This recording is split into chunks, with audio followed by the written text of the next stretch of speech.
Face à l'Amérique centrale, les Antilles ferment la mer des Caraïbes d'un arc tracé en pointillé. Les petites Antilles Nord s'éparpillent dans le sillage de la plus grande d'entre elles, la Guadeloupe, dont les terres se déploient comme des ailes sur l'océan. Le relief volcanique donne à la Basse-Terre un profil tourmenté qui contient l'urbanisation et les cultures au bord du littoral. Au XVIIe siècle, un pêcheur hollandais s'installa sur l'autre partie de l'île, la Grande Terre. Il s'appelait Peter et fut à l'origine de Pointe-à-Pitre, le poumon économique de l'archipel de la Guadeloupe. Les vastes plateaux calcaires de la Grande Terre contrastent avec les reliefs de sa voisine. La côte abrupte ne facilite pas ici l'accès à l'île. Et quand celle-ci émerge à peine de la surface de l'eau, comme à la pointe des châteaux, elle est cernée par les hauts fonds. Au large de la pointe des châteaux, la Désirade s'allonge sur 11 km. Cette île fut découverte par Christophe Colomb après une longue traversée. L'envie de rencontrer une terre avait été tellement forte que le navigateur la baptisa Désirada, la désirée. Christophe Colomb comparait l'île de Marie-Galante à un sombrero posé sur l'eau. Un imposant chapeau dont la circonférence atteint 84 km. Le paysage de l'île a été façonné par la culture de la canne à sucre. Les éoliennes ont aujourd'hui remplacé les moulins à vent pour pallier au manque de sources d'énergie, un problème constant sur les îles. Une caractéristique de Marie-Galante, les côtes peu découpées à certains endroits ont favorisé l'aménagement du littoral. À un quart d'heure d'avion, au sud de Pointe-à-Pitre, les Saintes prolongent l'archipel de la Guadeloupe. Christophe Colomb, toujours lui, les a découvertes un jour de Toussaint, la fête de tous les saints, Los Santos en espagnol. Ce petit archipel fait partie, comme la Désirade et Marie-Galante, du département français d'outre-mer qu'est la Guadeloupe. Au centre de l'arc antillais, la Dominique occupe une place à part. De toutes les îles baignées par la mer des Antilles, c'est en effet la plus montagneuse. En certains endroits, elle atteint jusqu'à 1450 mètres d'altitude pour se jeter ensuite violemment dans la mer, laissant très peu d'espace aux bateaux pour accoster.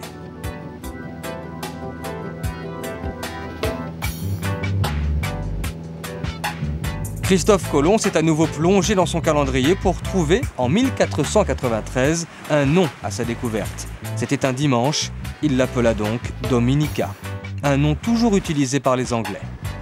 La Dominique est un État souverain, petit pays isolé dans le Commonwealth britannique.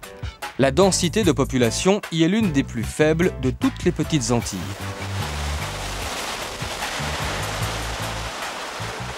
Sur la côte méridionale de l'île, le petit village de Scott's Head est naturellement tourné vers la mer. La pêche constitue en effet un débouché appréciable pour la population dominicaine dont l'espace vital, réduit par le relief, se limite à une étroite frange côtière.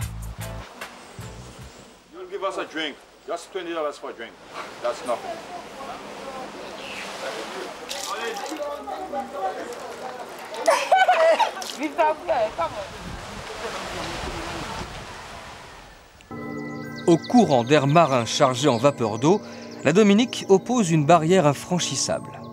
L'île entière baigne donc dans une humidité constante qui profite à une végétation tropicale luxuriante. Une végétation d'autant plus expansive qu'elle est protégée de toute intrusion par la configuration des lieux.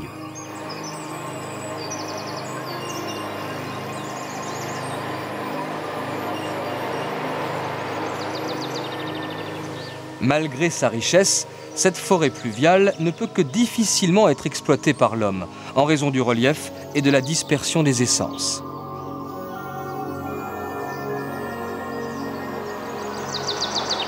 L'île appartenait jadis aux redoutables Indiens Caraïbes. Quelques-uns de leurs descendants y vivent encore, repliés sur eux-mêmes et sur leur passé. Nous sommes dans le territoire Caraïbe et je suis une vraie Caraïbe de naissance. Nous vivons sur une terre protégée.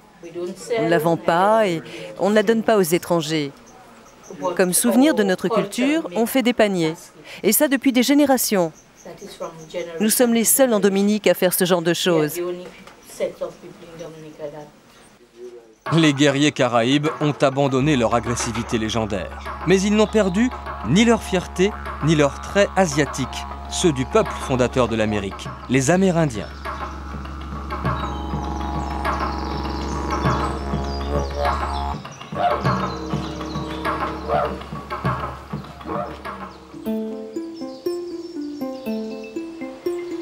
Il tombe suffisamment de pluie sur la Dominique pour alimenter autant de rivières que de jours dans l'année. Des conditions idéales pour le bananier qui exige une terre fertile et 50 litres d'eau par jour et par plante.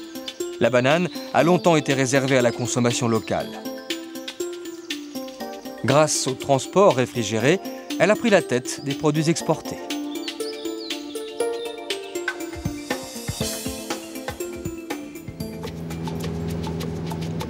Sur la côte occidentale, baignée par la mer des Antilles, le nom de la capitale, Roseau, rappelle l'ancienne présence française. Le passé de l'île est toujours bien présent à travers les anciennes demeures coloniales. Arrivés au XVIIIe siècle, les Français ont ici précédé les Anglais, mais il s'ensuivit un âpre chassé-croisé. Et si à la Dominique on roule à gauche, c'est parce que les Anglais ont eu ici le dernier mot. À la Dominique, l'Afrique surgit au détour de chaque rue, avec ses contrastes, ses rythmes, ses matériaux et ses attitudes. La couronne britannique a pu certes imposer son organisation légendaire et sa langue officielle, mais les influences diverses subsistent. D'ailleurs, on parle encore sur l'île un créole coloré, souvenir vivant du coq gaulois.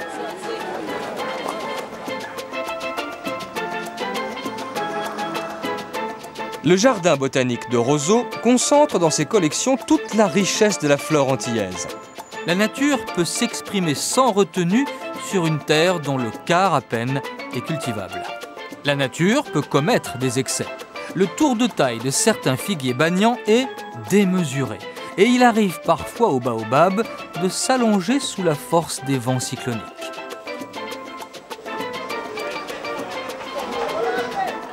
La nature féconde donne aussi aux habitants l'occasion d'exprimer leurs talents. Les bois tropicaux se prêtent à merveille au travail artistique. Dans les fibres de bois plus ou moins tendres, c'est l'âme d'un peuple qui renaît sous les traits d'esclaves libérés.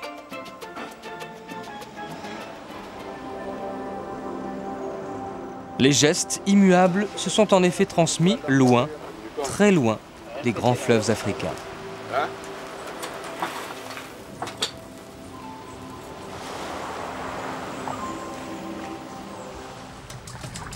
Lorsque les colons ont débarqué sur l'île, ils ont repoussé les autochtones, les Indiens caraïbes, vers l'intérieur. Ceux-ci se sont enfoncés dans la mangrove, un dédale encombré de palétuviers enchevêtrés et d'arbres à contreforts.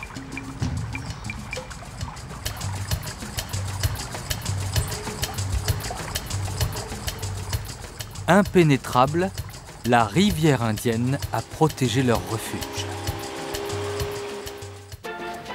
Dans le nord, la baie Prince Rupert porte le prénom d'un neveu du roi Charles Ier d'Angleterre. Elle offre un mouillage tranquille, malgré la faible profondeur de l'eau.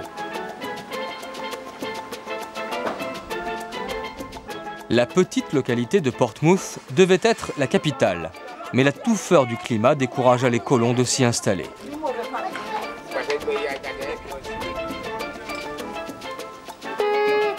C'est en soufflant dans un lambi, un coquillage géant, que le marchand de poissons attire le chaland.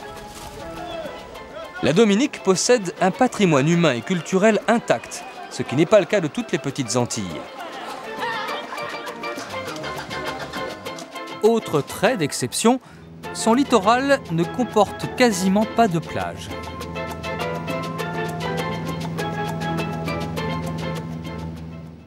À une quarantaine de kilomètres au nord de la Guadeloupe, l'île de Montserrat est dominée par l'imposante stature du volcan Soufrière Hills.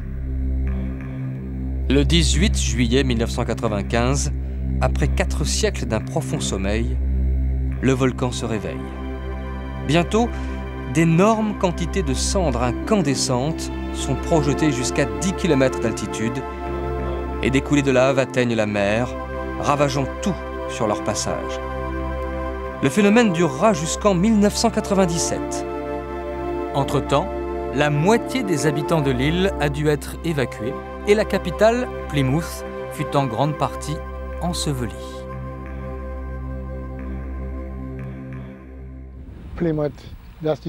Et oui, c'est Plymouth que l'on peut voir là-bas. C'est bien la capitale de Montserrat. Il n'y a plus personne désormais. On ne savait pas, c'était pas possible qu'une chose pareille arrive un jour. Le ciel est devenu noir au-dessus de la ville et les cendres ont tout recouvert. On ne voyait plus rien. Et ça a continué pendant des semaines et des semaines. Maintenant, on sait ce que ça veut dire, un volcan en éruption. Aujourd'hui, la zone dangereuse reste bouclée. On ne sait rien des éruptions qui se produisirent avant la colonisation. Certains animaux, comme l'iguane, semblent en tout cas les avoir traversés sans dommage. Avant le cataclysme, Montserrat se flattait d'appartenir à l'un des derniers écosystèmes équilibrés de la planète. Plymouth était une bourgade riante et prospère. Les images d'archives rappellent le souvenir d'une vie insouciante dans un décor de maison coquette, dans une ambiance de décontraction bien caraïbe. L'île comptait près de 15 000 habitants avant l'éruption, dont 3 000 vivaient à Plymouth. Aujourd'hui, la population de Montserrat est réduite des 2/3 environ. Les autres habitants ont dû choisir l'exil.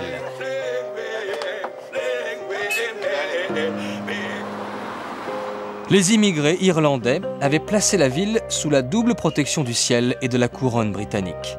Ni l'un ni l'autre n'ont pu s'opposer à la fureur du volcan déchaîné. Mais Montserrat a la volonté de renaître de ses cendres et veut croire en des jours meilleurs. Celle que l'on surnommait l'île Émeraude s'est reconstruite pour accueillir les exilés qui ont décidé de revenir pour s'installer dans le nord, plus sûr. Beaucoup, malheureusement, ne reviendront plus. C'est le destin tragique d'un petit territoire, d'une île imprévisible jaillie de l'océan il y a 4 millions d'années.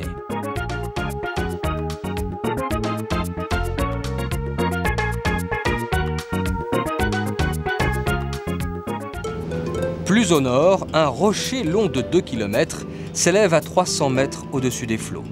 Redonda. Un Irlandais, originaire de Montserrat, se proclama roi de l'île et en fit son royaume personnel jusqu'à ce que les Anglais décident, en raison de sa position stratégique, de l'annexer au territoire d'Antigua et de Barbuda. Les 3 îles constituent depuis 1981 un État indépendant.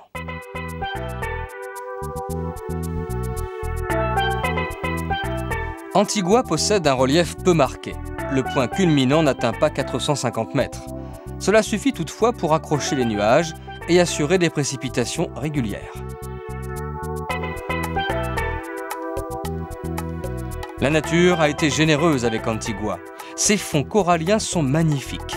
Et la côte, découpée à l'extrême, enroule une multitude de criques hospitalières. Les voiliers y font volontiers une escale bienvenue sur la route du Sud.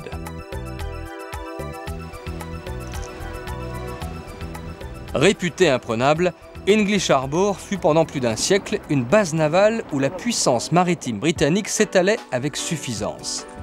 Les austères bâtiments militaires détonnent sous le climat tropical.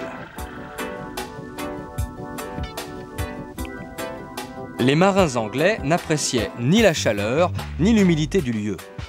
L'un d'entre eux, il n'était alors que capitaine, surnomma même l'île le Trou d'Enfer. Il s'appelait Nelson.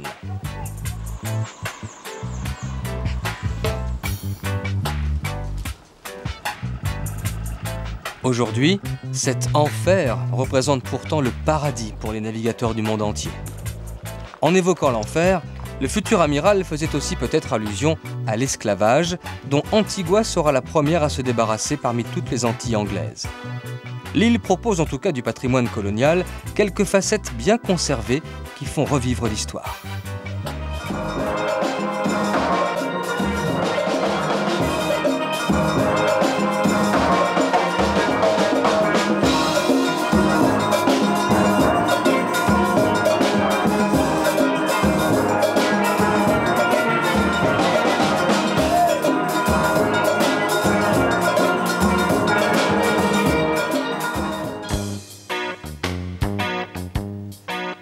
Au fond d'une baie bien abritée, un des plus anciens ports des Petites Antilles, celui de St. John's, la capitale de l'État. La cathédrale anglicane du XVIIIe siècle possède une structure interne en sapin qui, en principe, lui permet de résister aux cyclones. Dans les rues, tracées au cordeau, les commerces hors taxes procurent d'appréciables rentrées à une économie qui manque de ressources propres. Le revenu par habitant est d'ailleurs ici un des plus élevés des Petites Antilles.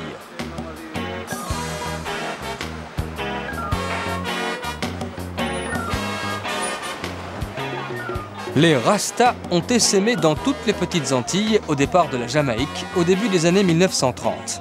Ils prônent un retour culturel à l'Afrique et à ses valeurs par la musique et la non-violence.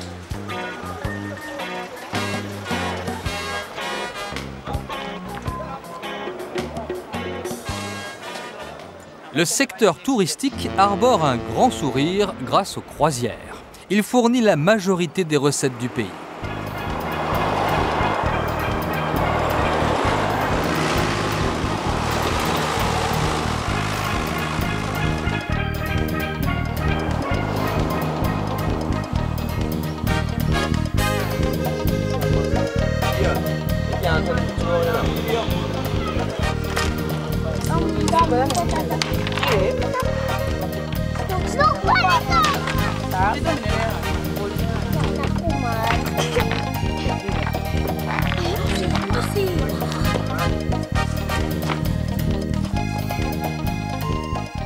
Il faut dire qu'Antigua dispose d'atouts incontestables pour faire venir les visiteurs. L'explosion touristique des années 1970 a marqué un tournant décisif pour l'économie de toutes les Petites Antilles Nord.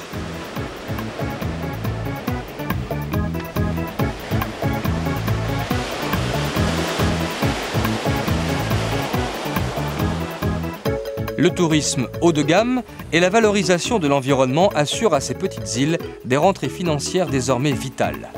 Plus encore que dans les Petites Antilles Sud, qui disposent de plus importantes ressources naturelles, leur potentiel économique était très limité.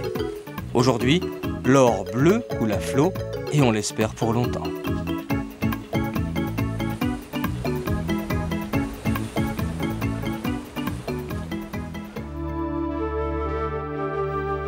À 45 km au nord d'Antigua, Barbuda, la deuxième moitié de l'État, s'allonge en une île calcaire désespérément plate.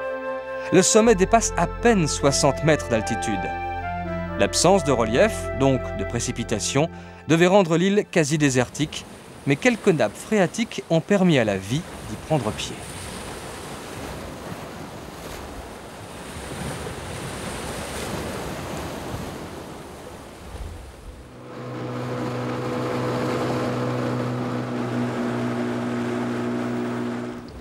Relativement peu habité, Barbuda a été colonisé par des milliers de frégates. Ces oiseaux, capables de planer pendant des heures, sont faciles à identifier grâce à leur queue fourchue.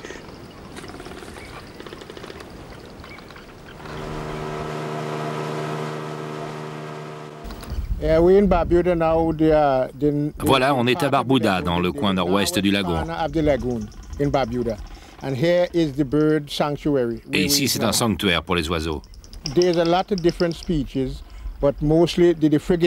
a de nombreuses espèces, mais on trouve surtout des frégates ici.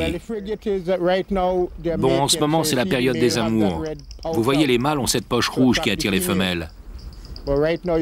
Là, vous pouvez en voir une avec le cou blanc posé sur son nid. C'est une femelle. La frégate passe pour un animal belliqueux qui harcèle en vol les autres oiseaux de mer afin de leur dérober leur proie. Explication, leur plumage n'étant pas protégé, les frégates ne peuvent pas elles-mêmes plonger pour pêcher.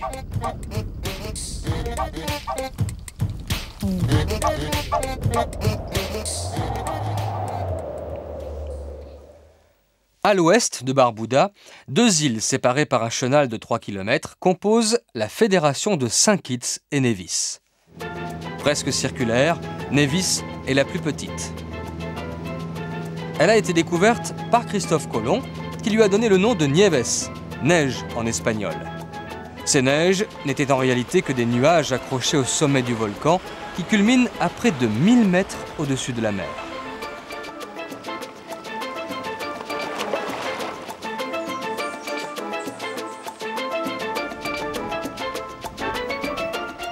Une activité commerciale intense anime l'île depuis le XVIIe siècle. La canne à sucre et le coton ont enrichi la ville principale de Charlestown, dont les maisons créoles en bois ou en pierre d'origine volcanique révèlent l'opulence.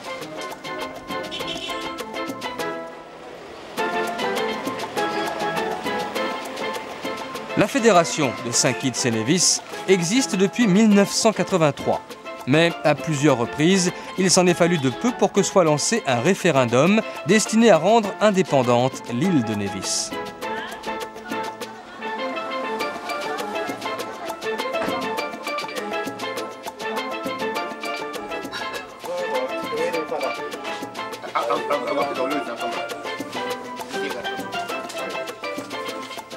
Aujourd'hui, les habitants de Nevis s'en remettent toujours à St. Kitts pour les questions administratives.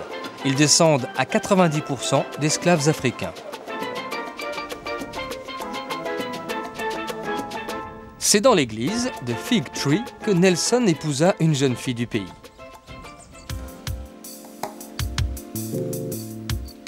Au cimetière de Saint-Thomas, dominé par la plus ancienne église de l'île, repose notamment un des gouverneurs anglais de Nevis. À part quelques brèves incursions des Espagnols et des Français, le territoire a toujours appartenu à la couronne britannique.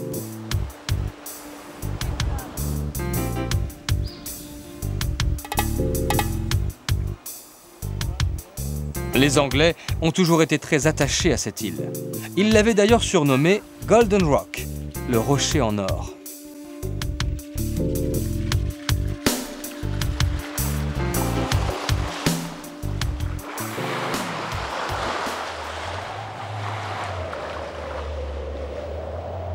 À quelques battements d'ailes vers le nord-ouest, l'île de St. Kitts apparaît. Son extrémité est trouée d'un grand lac salé dont l'eau saturée en sels minéraux tranche avec l'océan turquoise.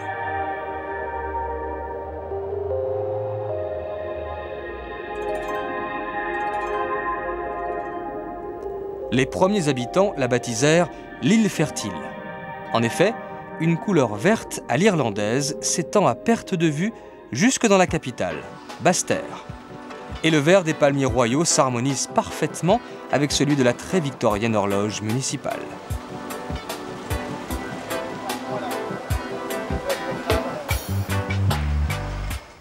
Une loi, ici, interdit de construire des bâtiments qui seraient plus hauts que les palmiers. Terre britannique depuis le XVIIe siècle, la petite fédération a été chronologiquement la première colonie anglaise aux Antilles. À ce titre, St. Kitts s'enorgueillit encore de porter le titre honorifique de Mother Colony, la colonie mère.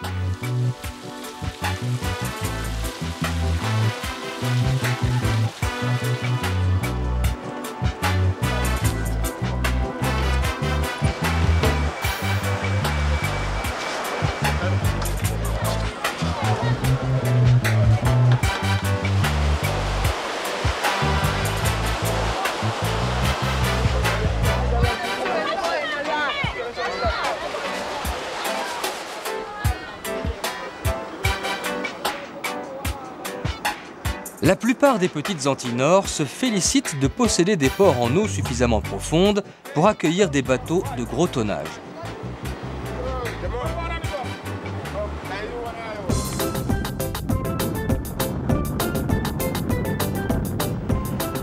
La canne à sucre représente une activité non négligeable puisqu'elle assure encore une bonne partie des exportations de l'État. Mais en faisant l'inventaire des anciennes exploitations sucrières, on comprend que l'âge d'or est révolu.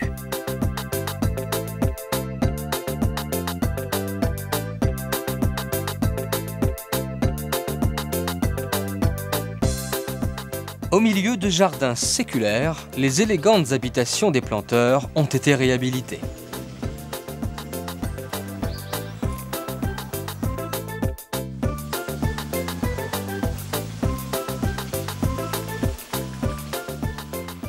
Les Indiens Caraïbes ont laissé des traces de leur présence en différents endroits dans les petites Antilles. Mais sur cette île fertile, leur résistance opiniâtre obligea les puissances coloniales à s'associer pour les combattre.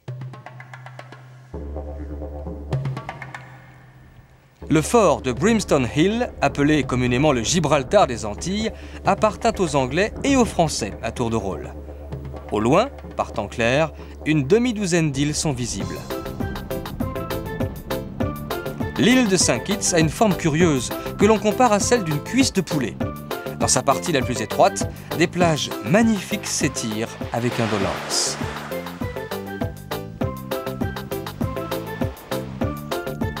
Subtil compromis d'une île qui accueille les visiteurs tout en conservant jalousement son aspect sauvage.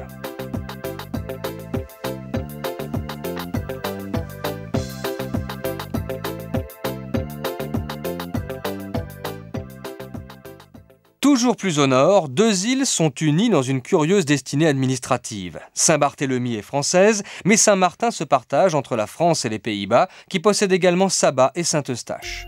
Saint-Barthélemy est devenue collectivité française d'outre-mer en 2007. Le sol ici est aride, car les reliefs qui ne dépassent pas 300 mètres ne suffisent pas à arrêter les nuages. Heureusement, la côte, très découpée, offre d'autres avantages. En dehors des plages, l'île présente très peu de terrain plat, à un point tel que la piste de l'aéroport contraint les avions à un atterrissage spectaculaire qui se termine à quelques mètres de la mer.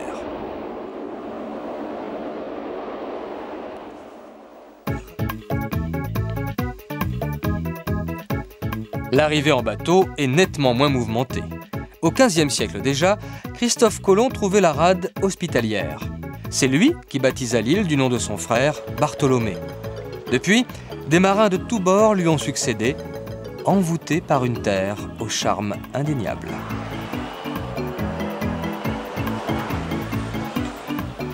On oublie tout à Saint-Barth, et notamment le code de la route, le stress de la vie moderne, et la grisaille des vêtements d'hiver. On oublie même le temps qui passe, beaucoup plus vite que d'ordinaire.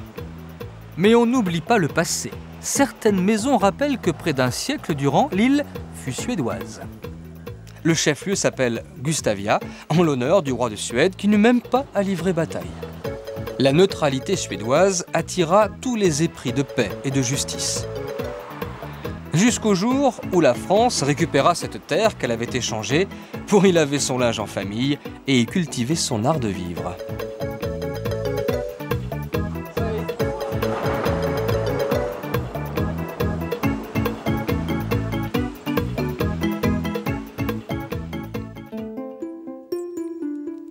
À proximité de l'aéroport, la baie de Saint-Jean occupe un site splendide.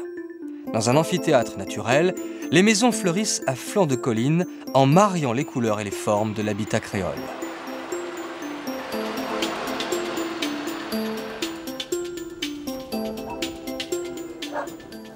Sur la côte ouest, le village de Corosol veille à ses arbres.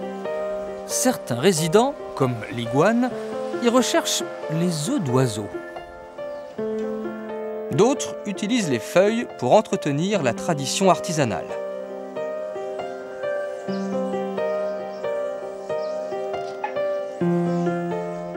Les feuilles du latanier, un palmier originaire de l'océan Indien, se tressent une fois séchées. Un travail de dentelière, tout en légèreté.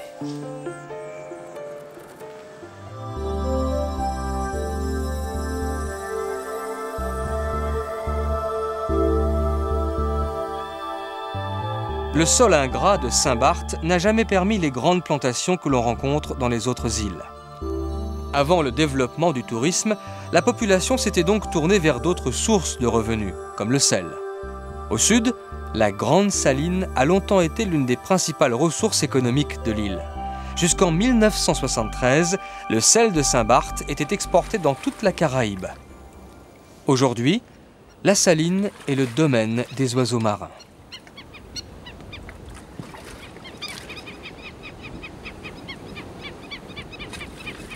Le travail des ouvriers du sel était long et rude à tous les stades de l'exploitation.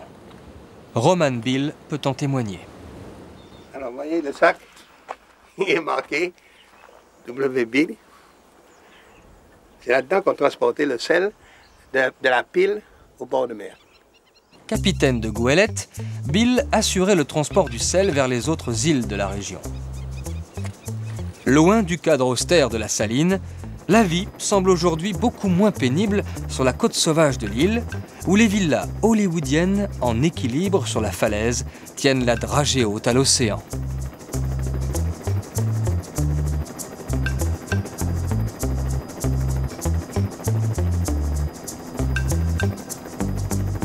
Au lieu-dit washing machine, la machine à laver, la houle de l'Atlantique vient se fracasser contre les rochers après avoir fait le jeu des surfeurs.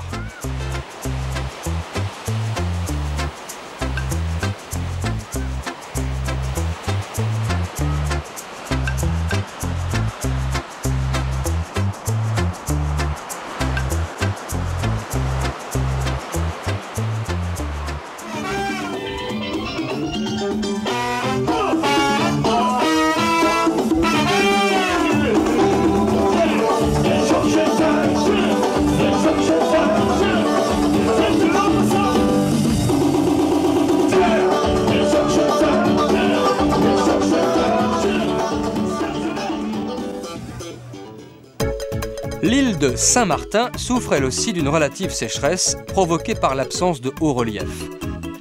La végétation rabougrie dissimule mal le sol pelé, à certains endroits presque complètement dégarni.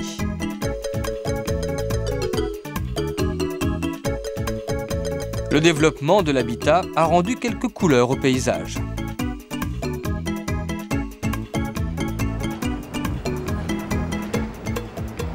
Au début du XVIIe siècle, des pirates français occupent l'île au nom de Louis XIII.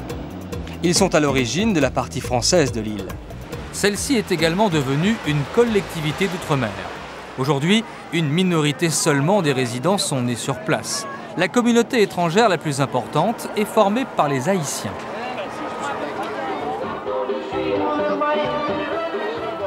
Une simple visite au marché permet de mesurer le poids de l'immigration en provenance, notamment des Grandes Antilles. Les ressources agricoles ont toujours été limitées. Même si la végétation semble omniprésente, la terre est pauvre et l'habitat colonise de plus en plus les espaces disponibles. Dans la localité de Grand-Case, les petites maisons créoles n'ont pas d'âge. Un peu partout sur l'île, les hôtels de luxe s'inspirent de leur architecture. Ils accueillent une clientèle constituée pour l'essentiel de Français métropolitains et de Nord-Américains. Même si le tourisme a connu un développement énorme ces dernières années, il reste encore quelques recoins perdus à Saint-Martin. Des endroits rares où la terre fait des vagues et où la mer se confond avec le ciel.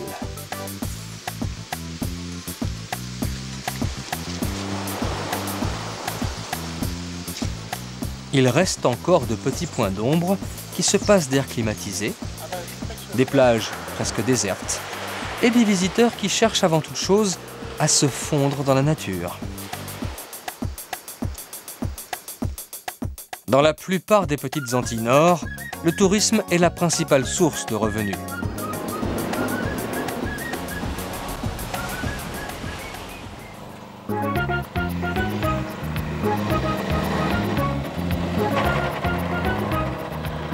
Bienvenue à Sint Maarten, Saint-Martin en néerlandais.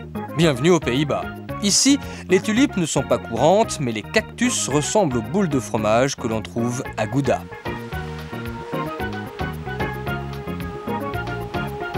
Les Hollandais sont arrivés sur l'île en même temps que les Français. Dès le milieu du XVIIe siècle, après quelques frictions, un traité intervenait, scindant le territoire entre les deux parties concernées. Depuis, c'est l'entente cordiale. Dans la capitale, Philipsburg, l'ancienne cour de justice emprunte beaucoup de sa rigueur protestante aux gens du Nord et les nombreuses références linguistiques conduisent au cœur des Antilles néerlandaises.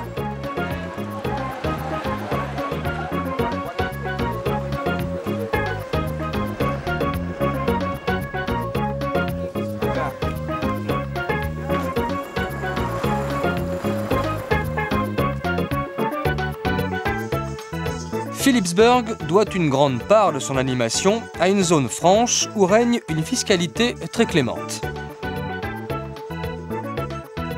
Les jeux de hasard et les commerces hors taxes sont les premiers à en bénéficier, mais toute l'activité économique s'en trouve dynamisée.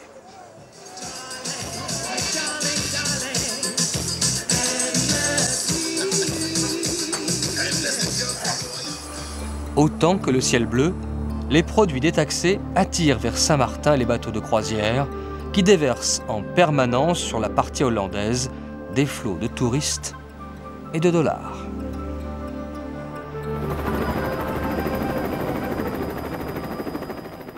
En poursuivant vers le nord, Anguilla pointe au sommet de l'arc des Petites Antilles.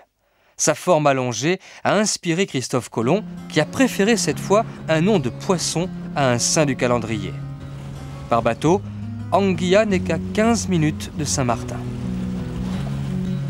Même si l'île ne portait aucun nom, on se souviendrait d'elle tant le bleu y joue des nuances et tant les plages y sont divinement belles.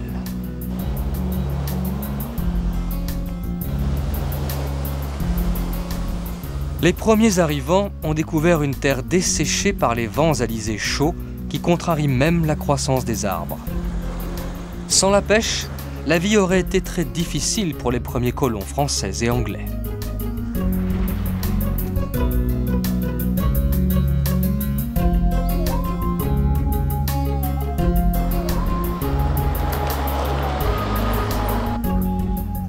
C'est à Anguilla, une île à forte majorité noire, que fut écrit un des textes fondateurs du rastafarisme, véritable monument pour un peuple en quête de ses origines.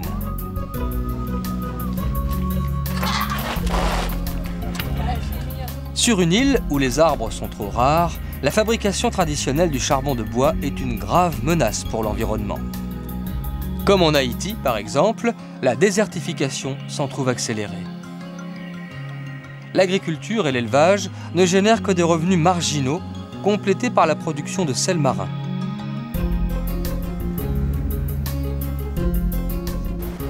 Mais ici, comme dans la plupart des petites Antilles, le tourisme entretient le rêve de jours meilleurs.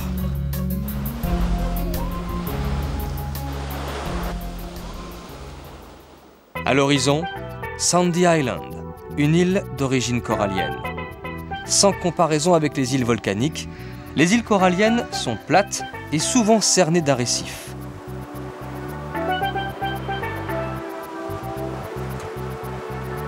Leur point culminant se limite à la coiffure ébouriffée des cocotiers.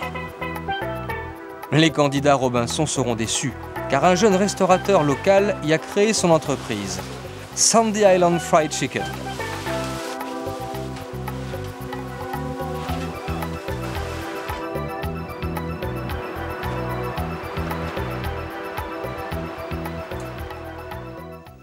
À l'extrémité des Petites Antilles Nord, les îles Vierges se répartissent en deux groupes. Les îles Vierges américaines, à l'ouest, et les îles Vierges britanniques, à l'est. Christophe Colomb leur a donné ce nom en référence à l'histoire de Sainte Ursule et de ses 11 000 vierges massacrées par les Huns, tant il trouvait ces îles belles et nombreuses.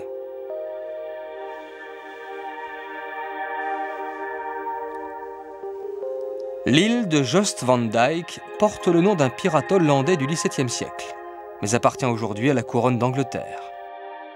Au cours de leur histoire mouvementée, les îles Vierges ont vu défiler des conquérants de 6 nationalités différentes. Il n'est pas toujours aisé dès lors d'y reconnaître les influences respectives. Tortola est de loin la plus vaste des îles Vierges britanniques, avec ses 18 km tout en longueur. Comme si cela ne suffisait pas, les habitants ont gagné de l'espace sur la mer.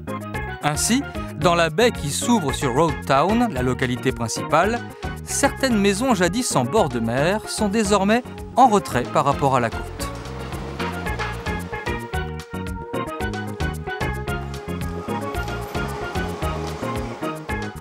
La nature ne leur en a pas tenu rigueur puisqu'elle les entoure d'une végétation envahissante qui ne recule devant aucune dénivellation. Quand on a la chance de vivre sous les tropiques tout en étant sujet de sa gracieuse majesté, avec des enfants portant l'uniforme scolaire, On respecte les traditions en perpétuant les techniques ancestrales et les spécialités artisanales. C'est le cas, bien sûr, pour la fabrication du rhum.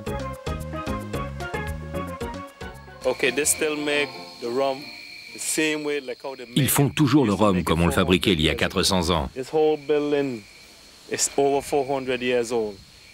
Ce bâtiment a 4 siècles et si vous regardez à l'intérieur, vous verrez les barils de rhum. Quand il est comme ça, il a 4 ans d'âge.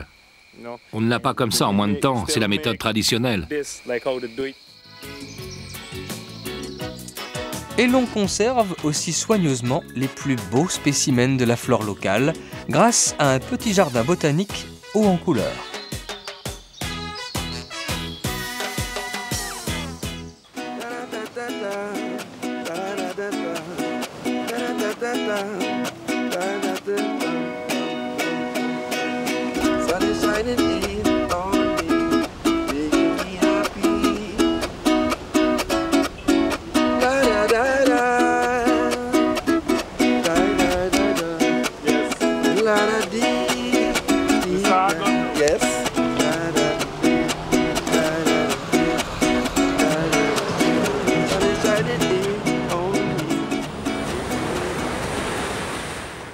L'île de Virgin Gorda s'illustre d'emblée par une curiosité géologique. Au milieu d'un chaos d'origine volcanique, l'érosion marine a creusé la roche selon son bon plaisir.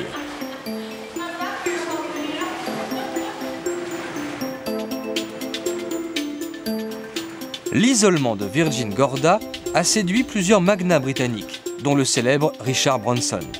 Il est l'heureux propriétaire d'une île toute proche. Et si les sociétés qu'il possède ont comme dénominateur commun le mot « Virgin », c'est par ici qu'il faut sans doute chercher l'explication.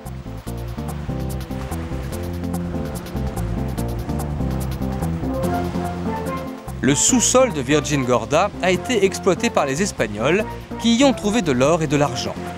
Plus récemment, on y a également exploité une mine de cuivre. Aujourd'hui, il faut dessaler l'eau de mer pour survivre sur ces îles très sèches où l'eau douce fait cruellement défaut. Les réserves permettent à peine de subvenir aux besoins des quelques 2500 habitants qui entretiennent un élevage minimum ainsi qu'un lopin de terre limité aux cultures vivrières.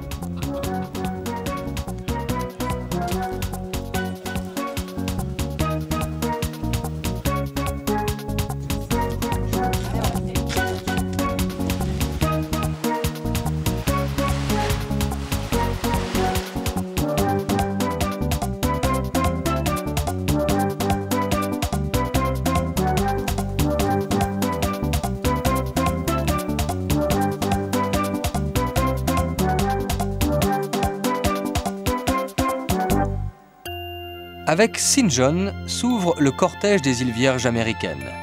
Les 2/3 de l'île forment un parc national constitué dans les années 1950 grâce à une donation de la famille Rockefeller. Le parc permet à la végétation originelle de résister à la pression constante de l'habitat. Plusieurs zones sont strictement interdites aux visiteurs.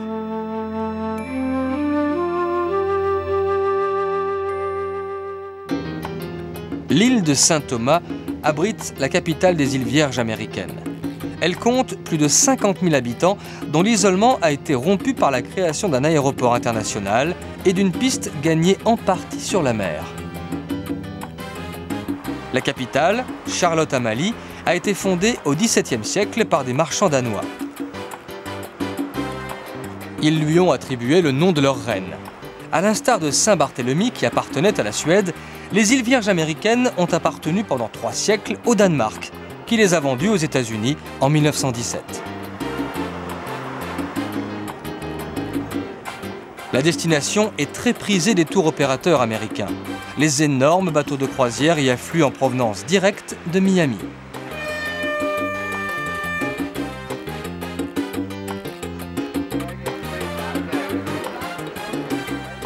Dans les boutiques hors taxes, les grandes marques et les chiffres en dollars fascinent jusqu'à laisser pantois les habitants eux-mêmes. Oui, Ici, nous réalisons 8 à 9 milliards de dollars de chiffre d'affaires par an avec l'industrie des bijoux. Nous proposons une gamme très vaste qui comprend aussi bien des rubis, de l'or, des bijoux en platine. Il y a un nombre incroyable de gens qui viennent du monde entier pour voir ces merveilles. Les Virginiens sont très attachés à leurs îles et ils l'expriment dès qu'ils en ont l'occasion.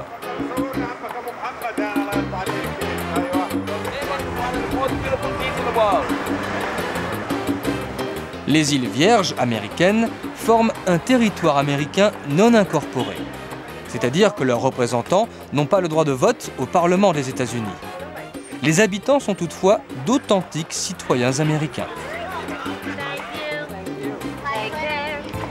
L'influence américaine ne se limite pas évidemment à Charlotte Amalie. On en mesure vite l'impact, ne serait-ce qu'au niveau des infrastructures.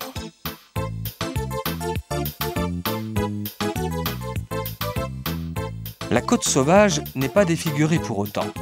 Le développement de l'île s'est accompli dans le respect de l'environnement, auquel l'habitat est le plus souvent bien intégré.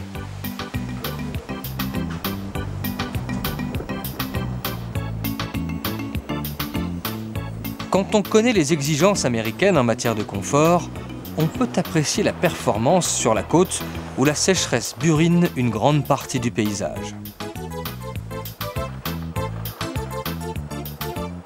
Bizarrement, les voitures roulent à gauche, mais il n'y a pas de doute, le campus universitaire est lui fidèle aux normes californiennes.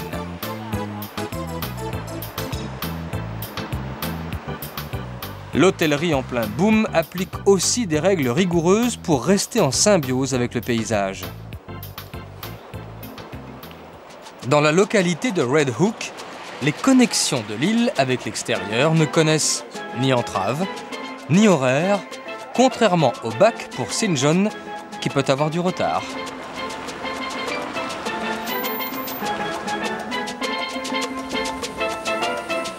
Pour la rêverie en solitaire au bord de l'eau cristalline, mieux vaut éviter l'hiver, une haute saison plutôt encombrée.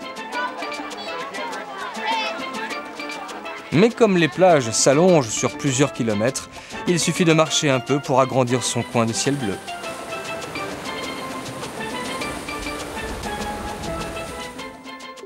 Avec plus de 200 km², l'île de Sainte-Croix est la plus vaste des îles Vierges américaines. Le nom français surprend dans cet océan anglophone. En réalité, les Français présents ici jusqu'au XVIIe siècle n'ont fait que traduire le premier nom de l'île, Santa Cruz en espagnol. Pour preuve, les habitants s'appellent Cruzans encore aujourd'hui.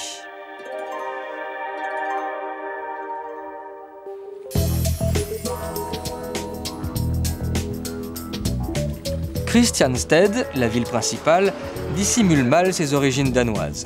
Une localité au ton pastel, sortie en droite ligne d'un conte d'Andersen. Pour éviter tout équivoque, les Américains hissent leurs propres couleurs à la moindre occasion. Quelques allusions font référence aux nombreux Français arrivés de Saint-Barthélemy à Sainte-Croix pour fuir la misère qui régnait sur la petite île française sans ressources. En 1999, un groupe de Rastas s'est installé ici. Ils avaient quitté les îles Vierges britanniques après l'adoption d'une loi hostile à leur coiffure et au principe de Haïlé Sélassié. Le terme Rasta dérive de Rastafari, le surnom de l'ancien empereur d'Éthiopie. L'urbanisation à l'américaine et la qualité des équipements collectifs tranchent une fois encore avec l'aridité du sol négligé par la pluie, surtout dans la partie orientale de l'île où le cheptel doit se contenter de bien pauvres pâturages.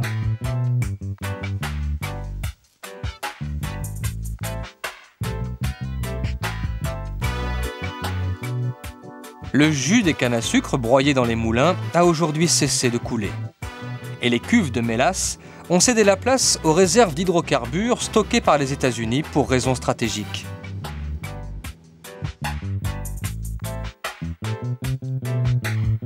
La fabrication du rhum n'a pas été abandonnée. Elle est en elle-même un pan entier du patrimoine de l'île.